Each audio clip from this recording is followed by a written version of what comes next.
vous avez les fauteuils qui sont équipés de servomoteurs qui bougent. Voilà, je suis en train d'épouser le mouvement de ce qui se passe sur l'écran. Voilà, j'ai des effets d'air parce qu'il y a certainement des effets de balles qui se trouvent sur l'écran. Et vous avez donc des effets de bruit, vous avez les effets, voilà, j'ai la pluie qui me tombe dessus parce qu'il y a la pluie sur l'écran. Vous êtes véritablement plongé dans l'action du film.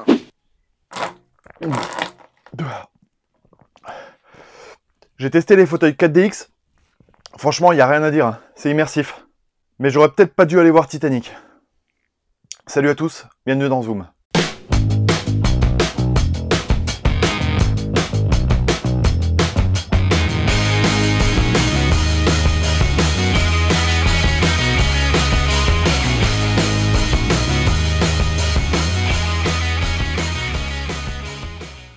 Aujourd'hui, nous allons parler du film Transformers 5 The Last Night, film auquel j'attribue la note de 7 sur 20.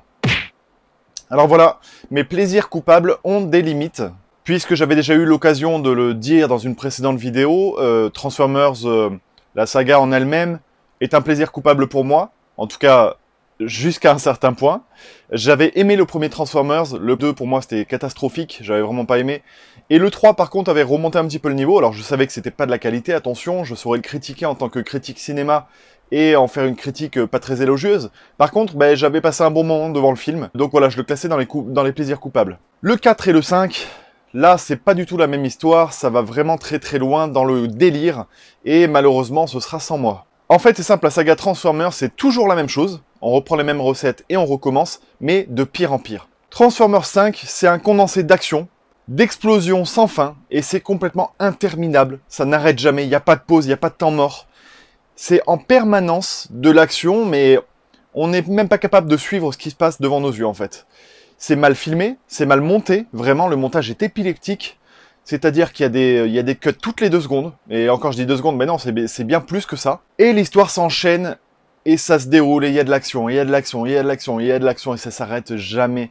C'est bien simple, dans ce film, il pourrait y avoir eu 3 films, et au final ça dure 2h30, ce qui est extrêmement long, je vous le dis, ça passe vraiment doucement, parce qu'en fait on n'a pas de pause, donc ça fatigue, on ressort du film épuisé. Et il y a environ 3 histoires qui en elles-mêmes auraient suffi à faire un film. Alors le scénario est complètement barré, on retrouve l'épée d'Excalibur, les chevaliers de la table ronde, c'est du grand n'importe quoi. Ils ont essayé de rassembler tous les films avec ce scénario-là. Et voilà, c'est du grand n'importe quoi. C'est un manque de respect aussi au passage pour Shia LaBeouf. Je sais pas ce que vous en pensez, mais moi j'ai trouvé que la référence était complètement irrespectueuse.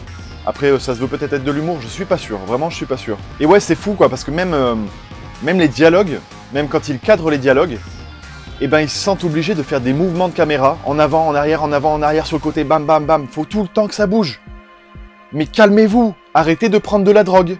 Ce sera plus agréable pour le spectateur. Donc voilà, il y a un nombre de sidekicks complètement débiles. Les sidekicks, c'est les personnages, vous savez, qui sont là juste avec un rôle prédéfini, par exemple pour faire rire.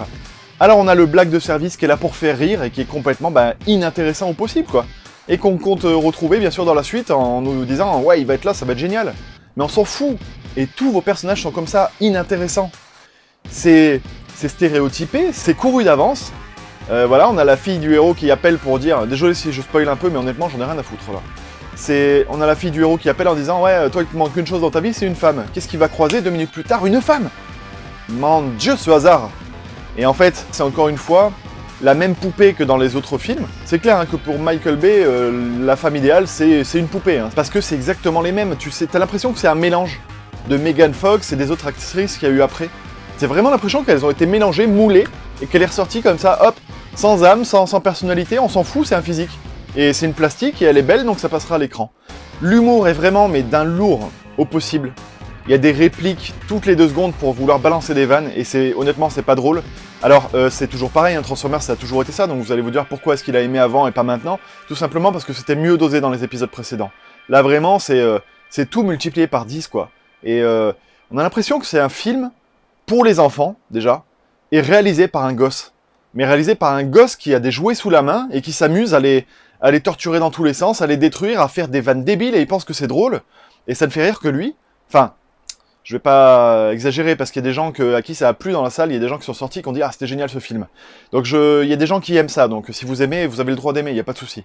Mais franchement, pour moi, voilà, il est temps que Transformers, la saga s'arrête. Évidemment, le film d'ailleurs qui finit comme tous les autres Transformers avec exactement la même réplique.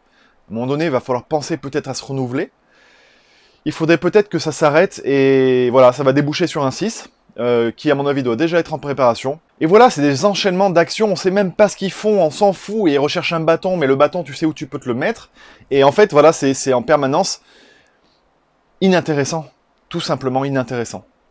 Alors il y a plein de décors, il y a plein d'actions, il y a plein d'effets numériques, et en fait c'est une bouillie d'effets numériques qu'on nous envoie à la gueule. Il y a des explosions à gogo, il y a des feux d'artifice, alors là c'est le 14 juillet, référence à Critique Masquée au passage, je te fais un petit coucou. Et voilà, c'est des feux d'artifice à foison, et ben, c'est vraiment insupportable. En tout cas, personnellement, j'ai vraiment pas adhéré à ce film-là, j'en suis ressorti épuisé. Sur ce, je vous dis à très vite puisque j'ai d'autres vidéos en préparation. Donc à bientôt, ciao ciao.